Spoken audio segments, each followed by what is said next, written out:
Welcome to LiveDaf, your online Daf Yomi Shir. Shalom Aleichem. Welcome back to today's Daf Yomi Maseches KEREISOS Daf Yud Ches. We begin on the 7th line off the top of the Amid.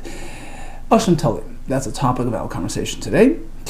A fellow got involved in some activity which contains an element of uncertainty. He ate something. Doesn't know whether it was kosher or not. Whether it was permissible fat, which is shuman, whether it was prohibited fat, which is chelev. If you would know with certainty that he sinned, that he ate the chelev, he brings a chatas. Of course, we're talking that he did it accidentally, unknowingly. But since he's not sure, there's a new system called asham tali, and hanging asham, appending asham. It's meant to stay the system, put a pause. Rashi says, to protect him from any possible retribution for transgression. So it's a temporary korban to be mechaper for the time being. Now, there was an interesting question posed yesterday. What does uncertainty mean? What is the definition of suffix in this context? He had one piece of meat. He's not sure. Is it asur or mutter? Is that sufficient to trigger the asham tali process? Or does it need to be achas mishtei chatichos? He had a choice. He had two pieces. He ate one. After the fact, he realizes one of those were chelev. He's not sure which one he ate. So there was Isser in front of him, for sure. So it was discovered after the fact. But he's not sure which one he ate. Do we need that to be the situation? Is you have to have that dual element equation, the Isra and the Heter before him, from which he chose one to generate that uncertainty for the Asham Tali, or perhaps just one single solitary piece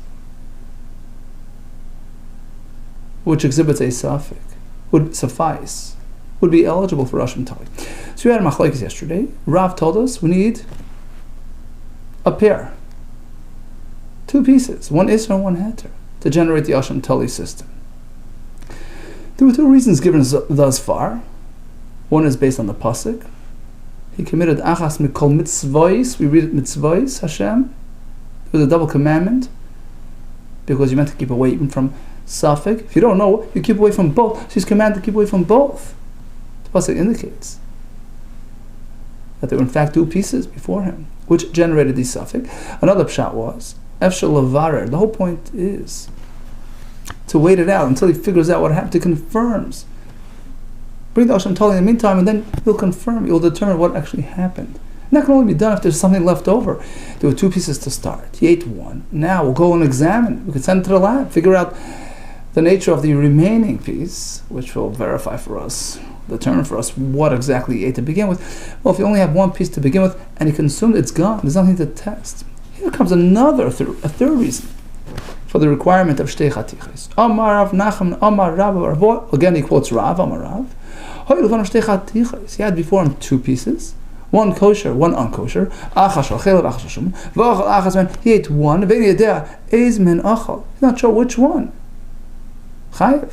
He brings Asham Tali, but if it's only chaticha, one piece to begin with, which had a suffix, Shel chelev sav shel shuman v'achal ni'ed, he's part of Asham Tali. Amar Rav Nachman, why? Here comes yet a third reason for this requirement. My time at the Rav, who needs two pieces, because somebody holds shtei chatichas when you have two, one of which is certainly asur, ikba isura. The isura has been established into the equation, and that's a requirement for the Asham Tali. It needs to be a strong an element of isur right in front of us. So you engage in that isur, perhaps that triggers the Asham Tali. Ikba isur chaticha achas. But if it's just one piece to begin with, there's no established isur before us. It could be kosher, it could be not kosher. Well, you cover isur, and therefore there's no Asham Tali. Ma'ika. Let's analyze compare the three reasons given. Any differences? Ma'ika bein ikba isura. Any difference between this reason, lo sha'i efshel lavar isura, to the previous reason, The reason for the double piece is that you can test the remaining piece and determine retroactively what he ate. Any difference? In both, we need two pieces. Now the difference will be as follows. Yes, he had before him two pieces. So it's been established. There's Isser established, right? But before the Yisrael got involved and ate one, a guy snatched one and ate it, leaving only one behind. The guy came and ate the first piece, and then the Yisrael came along, he ate the second one. What will happen in this case? So Ikba Yisur you still have, because when the pieces were set forth, you had established an Isser right there. But mitzvahs, which means that the Yisrael is commanded to keep away from two, there are no two to keep away from, so you're missing part of the equation. L'Rava, leka mitzvahs, be'idna dachal Yisrael, according to Rava, that it's based on mitzvahs. You don't have that when the Yisrael eats it.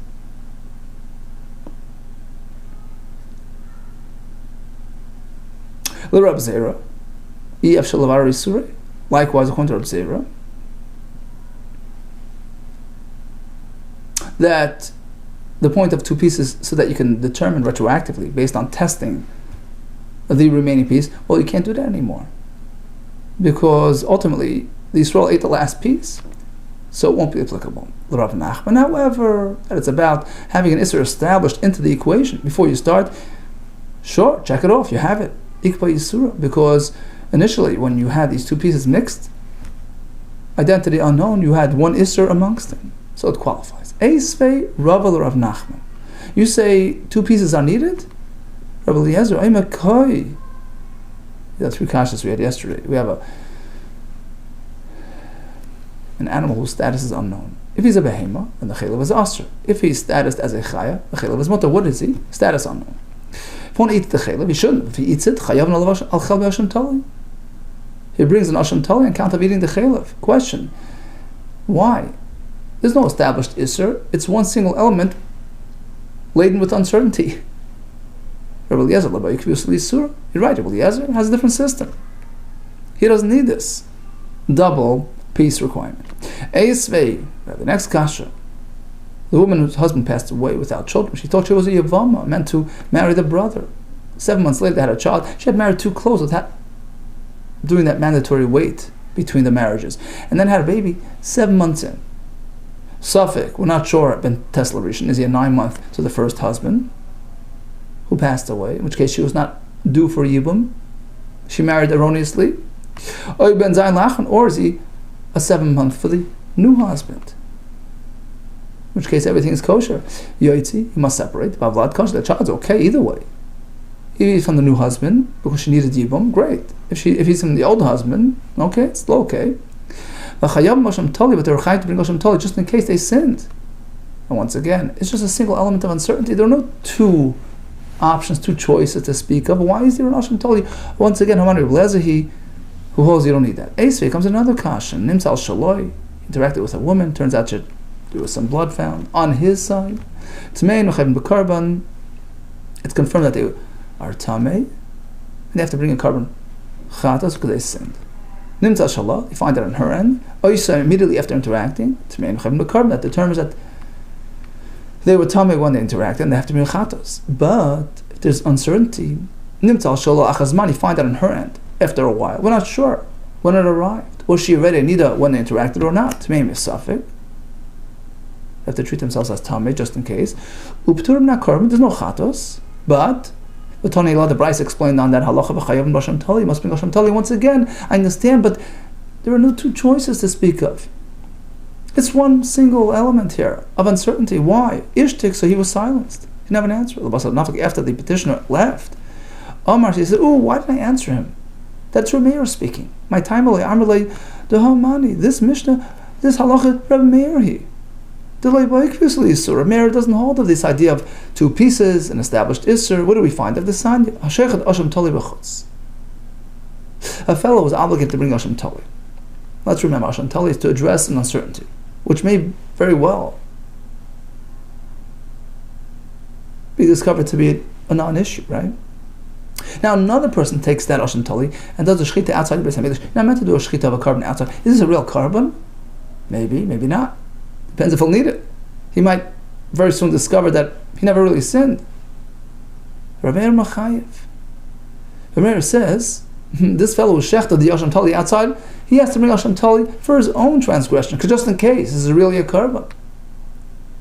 In any case, we see Asham Tali is generated even by a single element of uncertainty. But Chacham Paiter, they hold your pater because there's no established Isser. Okay, so you should have said it's Rav Meir, who doesn't need this established Isser, this double element equation. Now, why do you have to go to Rav Meir? You could have easily repeated the same response. It's Rav Eliezer speaking, who doesn't need the double element. How come Ashman, the point he was trying to make is, we all know Rav Eliezer holds that, but he was trying to extend it to Rav Meir as well. You should know the Rav Meir. He in fact is in line with Rav Eliezer opinion. A single element of suffix is enough. Amar Rab, Bar Ravu Amar Rav. Yeah, Chaticha, the single solitary piece, whose identity is unknown, whose status is a suffix shal chelek, suffix shal shuman, v'achan yedid. So it's a single element suffix, subject to machlokes, bano machlokes. This brings us to machlokes bin Rav Eliezer, eligible for Asham Tali, v'chacham who say it's not. Ask the Gemara, Rav Eliezer. According to him, my uri ke'achla, even without actually eating this piece and generating this, triggering this real, situation of uncertainty, even without that, he can bring Asham Tali. Rav Eliezer holds any person can bring Asham Tali anytime, just in case maybe I sinned. So without this actual piece in front of you, you can still bring Asham Tali. I feel like even if you didn't eat this piece. That's not me. Have a Mishnah Eliezer Omer. There's not about them Asham Tali b'choyim any day of the year. You can bring Asham Tali. Amar Rav Ashi. True, Rav Eliezer himself holds that you can bring it any time, but there's a sort of an in-between shita. Again, the Chacham hold you have to bring it only when you're obligated to do so. Rav Eliezer says you can donate it just in case. We have a middle shita, Bava ben Buta.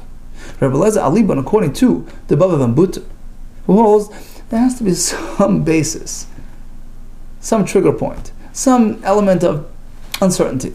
This none. Rashi brings the whole story that he used to bring an Asham Tali every day, and he wanted to bring day after Yom Kippur as well. He said, that's going a bit too far. After Yom Kippur took care of your, if you had anything on your account, any suffix, Yom Kippur took care of it. Yom Kippur addresses an Asham Tali obligation, so it's not right to bring it right after Yom Kippur. There has to be some sort of context for the korban. It's not they tell me, Hamdin, wait, the base has until you enter the base, the realm of suffix. I mean, there has to be some sort of reasonable chance of a suffix, of some sort of issue. So according to that approach, at least if it's Motzei Yom Kippur, you can't just bring it, you have to have some sort of uncertainty. But one piece, whose identity is unknown, and he ate it, would qualify. Tanu Rabbanan. Further on this topic, assuming we have to have the double element equation, the two pieces to start. Tanu Rabbanan. So you have two pieces in front of him. One kosher, one non-kosher. Achashol shuman, achashol chelek. And what happened? Bo Yisrael, v'achasol Rishayna. Comes Reuben, eats the first piece. He brings Asham Tali. So even if a guy came and ate the second, you can't anymore, send it to the lab and all that. A guy came along, ate the remaining piece. Chayiv. Reuben is chayiv on Asham Tali. B'chein keleb, b'chein erv, a dog or raven. Same thing. Let's say it's in reverse. The guy ate the first piece. Now there's only one left. Bo Yisrael, and Reuben came and ate the second piece. He's potter, because you don't have two pieces before you. Rabbi says he's chayiv Asham Tali. According to him, you don't have to have a double element equation. One piece of uncertainty is enough. Now, he ate the first piece, totally unaware there's an issue. But when he got to the second piece, he knew that there was some sort of issue here. There was a suffix, and he ate it anyway. Chayiv. He has to bring Asham Tali on account of the first piece that he ate. That was a shaygig. Let's say he ate the first piece, knowing that there's an issue, there's some sort of chance of a problem. That doesn't qualify for Asham Tali. And the second piece he ate unknowingly, potter. So he's potter all around. Why? Because even on the second piece, it was just one piece. We need to. Rebbe Machayev on the second piece because he doesn't need to. Ochal Stein b'mezid potter. Suppose he ate both, knowing that there's an issue here. He's potter. That doesn't qualify for Hashem Tali. Ochlum Shnaim. Let's shift to two people. Reuben and Shimon ate both pieces. B'shaygi, unknowingly. Reuben ate one, Shimon ate the other one. Shnein Chayavim. They both bring Hashem Tali. Now we ask, fine, the first one, because there were two pieces by the time but the second fellow, there was only one left. The answer is Hashem Elohim Adin. The second one is not obligated to bring. Based on real, based on Torah obligation. The reason why we obligate him to bring an Hashem Tali is as follows. Because it's going to lend to some confusion otherwise. If you exempt him, which you really should be not Torah, you know what's going to happen? People will misconstrue what happened. They'll say, well, look, Reuben ate one, Shimon ate the other one. Shimon is potter. Oh, apparently it was confirmed. It was realized that Shimon's piece is the kosher piece. The suffix was clarified. And Reuben ate the chaylev. And Reuben should be a chatas. They won't realize the whole halachic background to Shimon's exemption, because really it's a suffix, but you need two. If you can exempt Shimon from any carbon, you've established, you've labeled the first fellow as a chaylev eater, which needs a chatas, which of course is not true because it was a suffix. And that's why both have to bring Hashem Tali. Question is, who's speaking in this brisa? Which opinion is reflected here? Rebbe. Is it Rebbe who says you don't need two pieces to trigger the Hashem Tali? So just as Reuben brings the Hashem Tali, likewise Shimon, he ate a piece that has a suffix Isser. Rabbanan. Is it because of the Rabbanan speaking? And therefore Shimon is exempt because it was only one piece out of one piece? So that's why you obligate him to bring a Hashem that he doesn't have to bring? You can't bring a Hashem which you're not obligated to bring to Reis HaMikdash. So people shouldn't erroneously determine Reuben is Chai V'chatas. We're going to tell Shimon to bring a non-carbon, a carbon that's not obligated to bring into Yazar. Amar Avash, he turned on the base. Once again, Rabbi Eliezer to the rescue. Rabbi Eliezer, going to Rabbi Eliezer, who says that theoretically you can just donate an Hashem Tali. Rabbi Eliezer, give me Hashem Tali whenever you want. Therefore, in this case, we say, look, bring one just in case. We tell Shimon, look, either it's a donation, or you're obligated. Either way, you're good. I see Hashem Tali. Bring Hashem Tali. Ask me, make a condition on it. If it turns out that really Reuben ate the kosher and Shimon ate the chaylev, let this be a temporary atonement until until we verify that in fact it was. Otherwise, it's just a donation. So now we're safe on all ends. We know that there's something called yediyah. Yediyah is mechalekes. Let's say a person wasn't aware of the fact that something is asr, something was chaylev, and he ate piece after piece, not realizing. And then at the end he realizes. He brings one chatas and covers it all. But if he realized in between, that sort of separate, bookends the episode, then we start a new episode with the next forgetfulness. What happens in a similar fashion by Hashem Tali, which is based on not knowing, on uncertainty, right? So there was an element of uncertainty here. And then he realizes, I ate something which had a suffix. Then he forgot again, he ate the next piece, so on and so forth. Shall we say that semi-knowledge, semi-awareness, not a full awareness that he executed an Isser. It's just an awareness that there was a chance that he did an Isser. Is that considered enough of an awareness to bookend the episode and to start fresh with the next one and obligate a separate Hashem Tali per episode? Here comes the machlekes. Achal suffix chaylev. He ate a piece which turned out to be suffix chaylev, and then he found out that it was a suffix. Suffix chaylev, and again repeated the same thing. He ate a suffix chaylev, and then he realized what he did. So it was never confirmed that it was really chaylev. He came to the realization that it was a suffix chaylev. Rabbi says, my position is that separates the episodes. Just like the yediyah by a chata separates the episodes when he finds out that he actually did an isser. That's it bookends the episode and you start fresh. Same thing with a yediyah's suffix. Becoming aware that there was a suffix also separates the episodes. That triggers the Hashem Tali obligation for what he did, and then we start fresh on the next episode. Rabbi Amani, Kashem, just like Shemei V'chatas, Aklachas V'achas. Just like, imagine he ate 10 pieces, not realizing that it's chaylev. At the very end, he discovers that it's chaylev.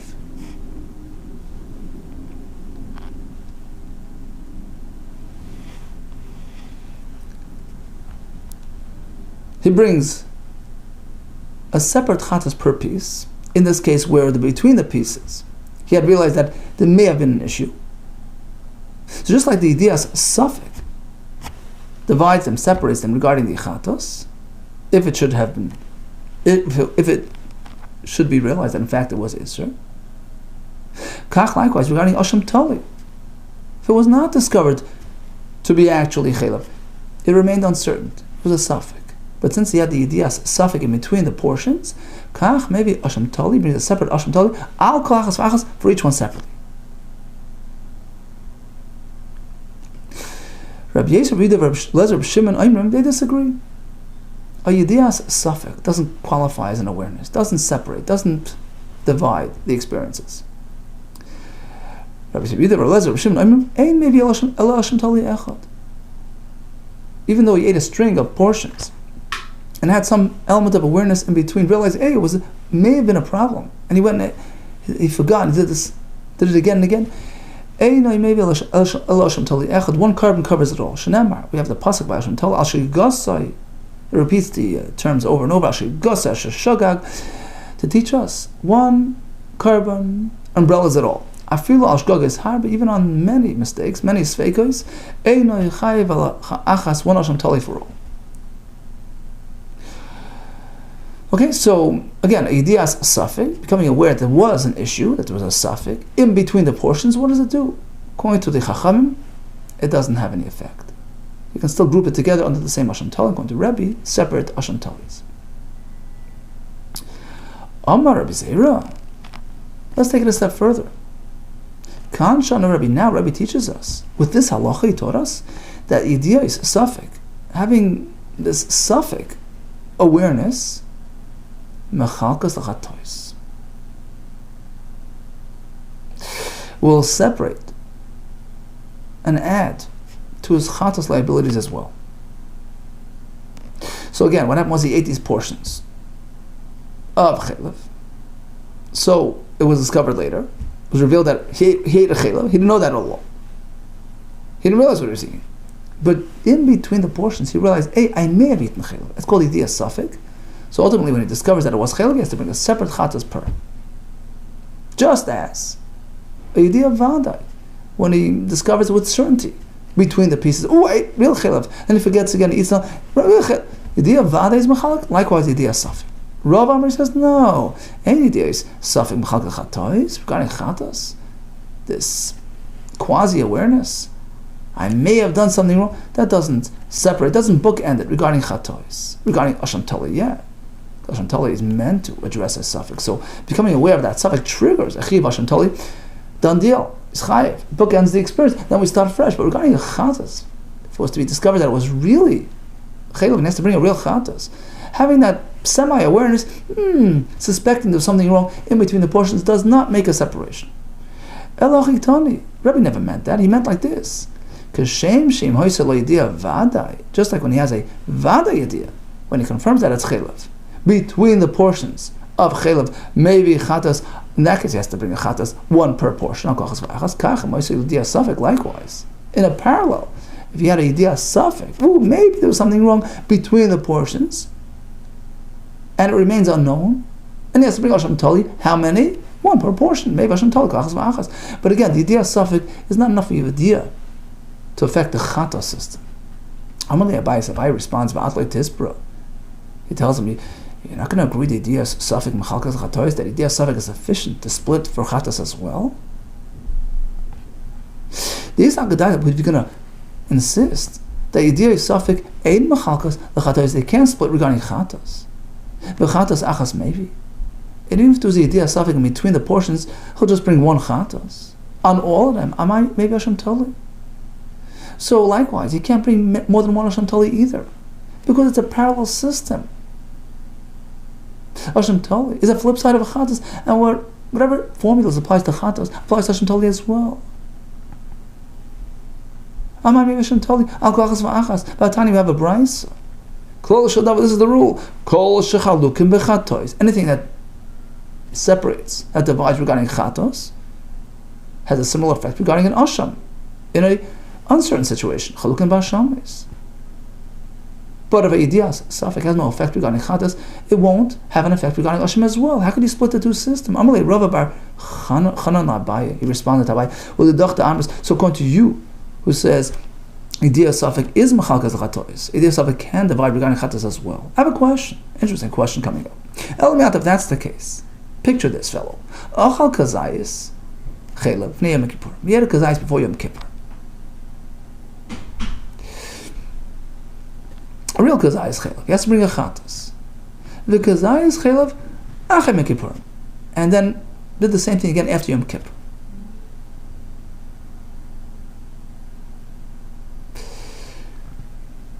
And Rashi points out Ushnei mihelam achas. They were both under the same unawareness, not realizing that, this is chelev. Yom Kippurim makam Hashem tali kai.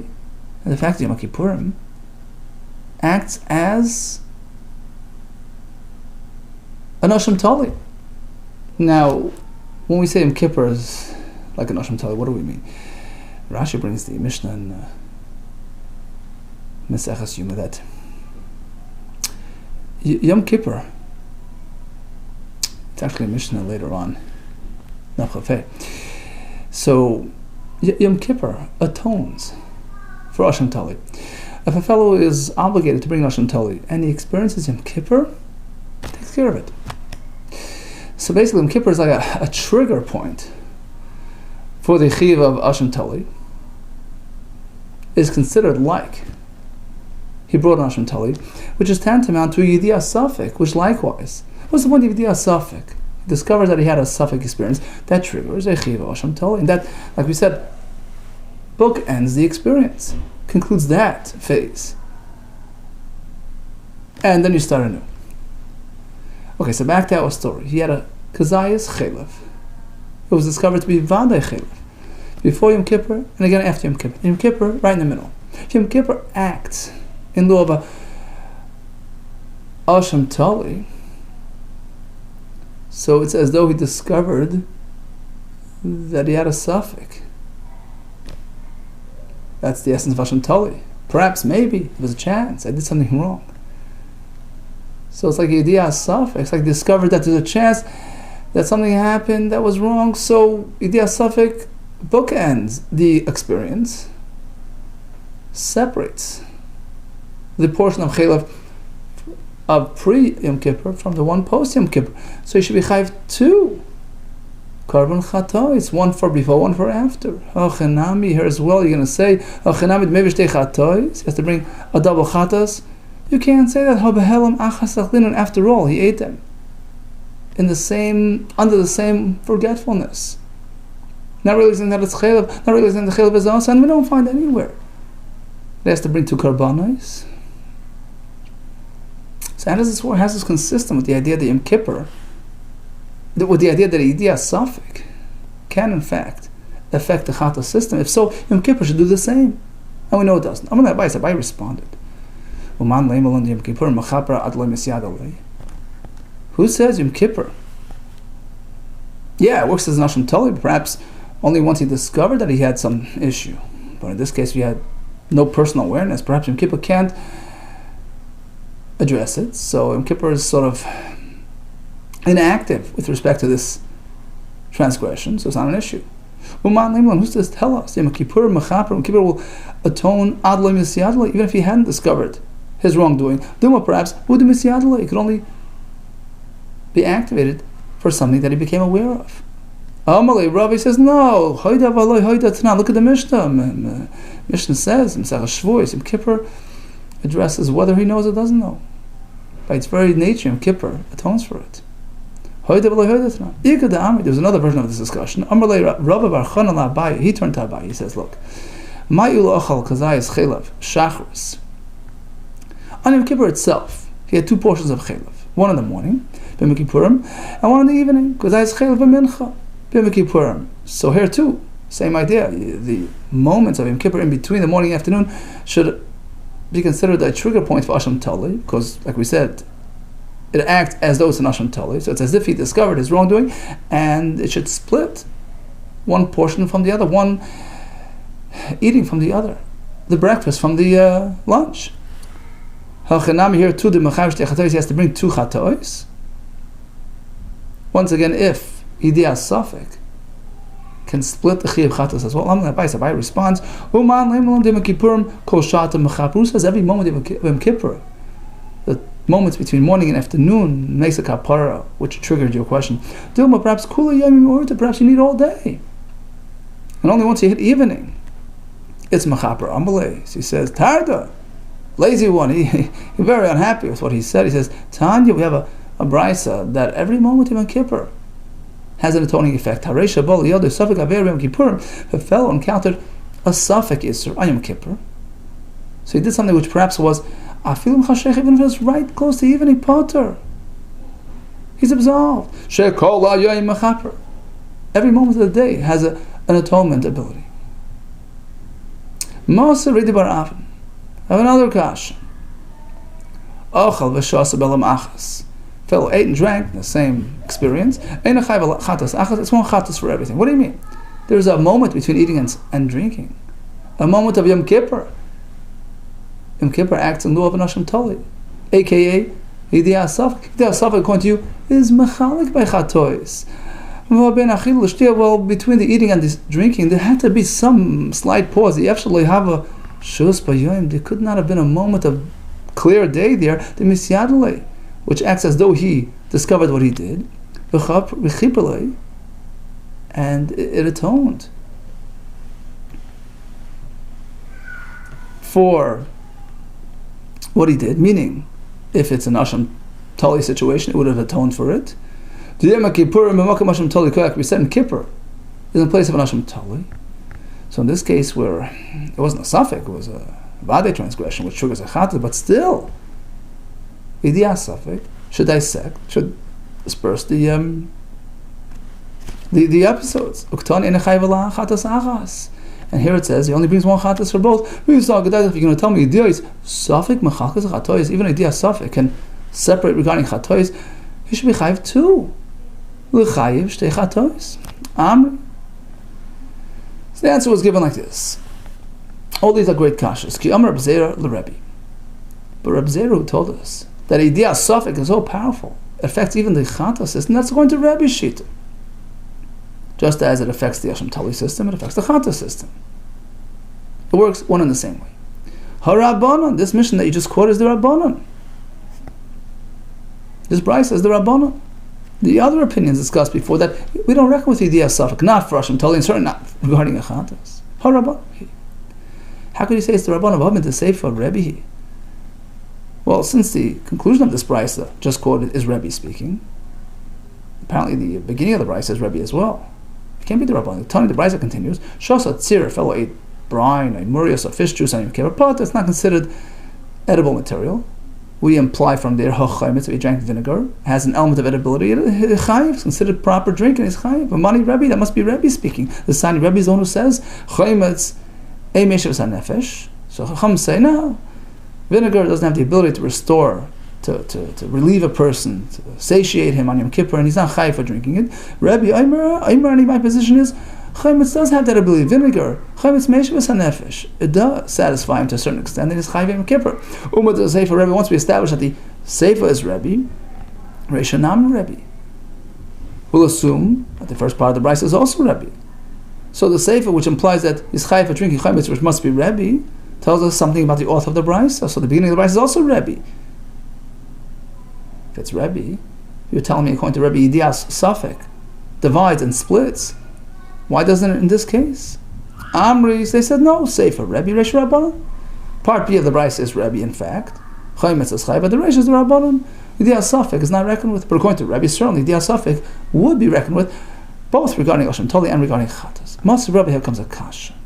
Ochal hayom, ochal hamachar. He engaged in hegdesh material inappropriately, which triggers a me'ilah consequence. He needs to have a benefit of at least a shabbat pruta, and it can be dispersed throughout many years. Half a penny today, half tomorrow, half next year. Ochal hayom, he ate part of the shabbat pruta today. Ochal hamachar, a bit tomorrow. And then hayom, he had benefit today, a bit, and then hamachar, a bit tomorrow. Ochal hayom and hamachar. A bit he ate today, a bit he had hana from the hegdish tomorrow, and then hayom achal machar hana today, eating tomorrow. I feel even it's stretched for 3 years.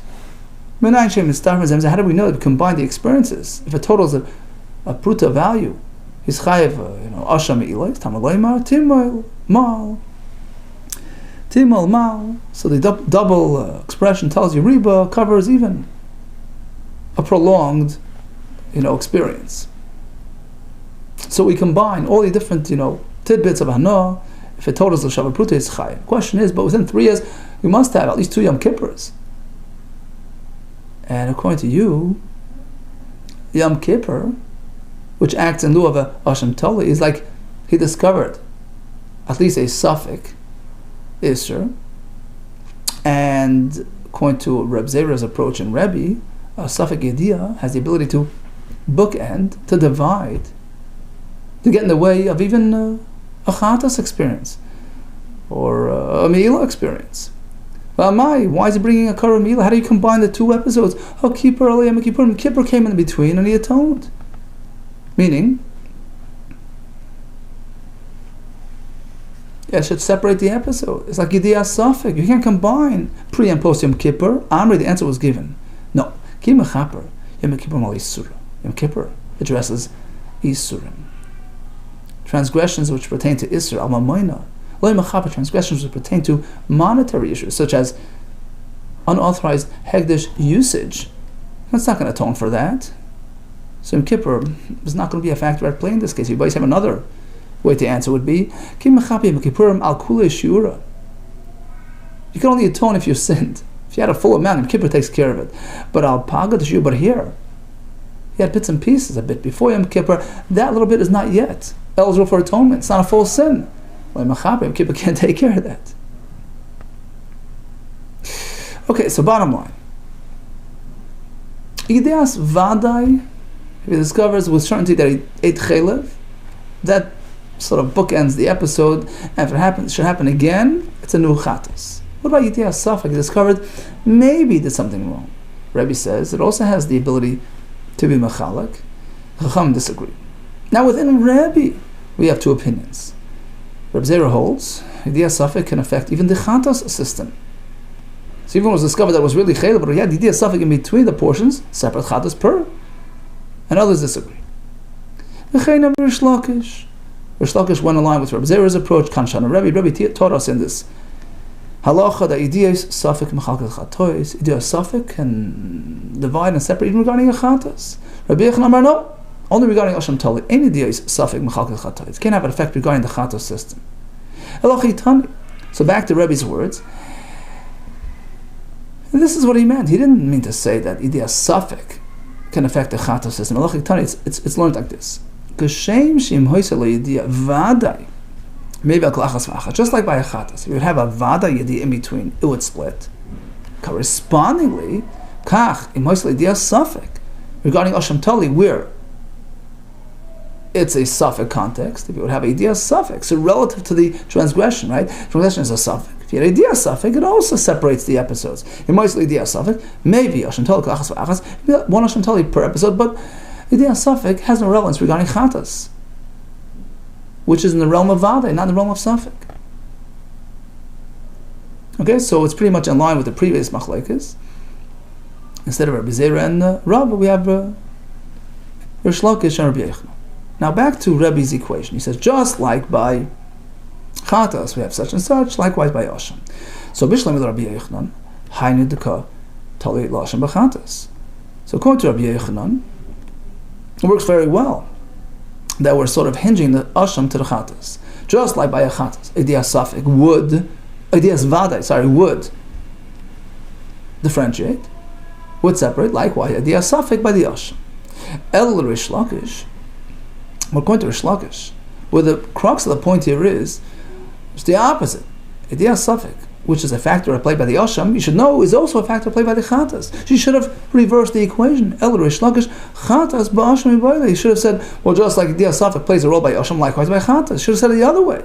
That's the chiddush. And because Yediyah Safek is related to Hashem, right? She should have imported from the Hashem to the chatas. Kasha. In fact, we leave this question unresolved, and tomorrow we're going to have an apparent contradiction within Rabbi Yechon and Shlomo Lakish. We'll leave it for tomorrow, Hashem. Okay, so let's just recap. What triggers an Asham Tali? You have Machlokes, perhaps even one single solitary piece which has some sort of element of suffix, but according to others, you need to have two pieces to start.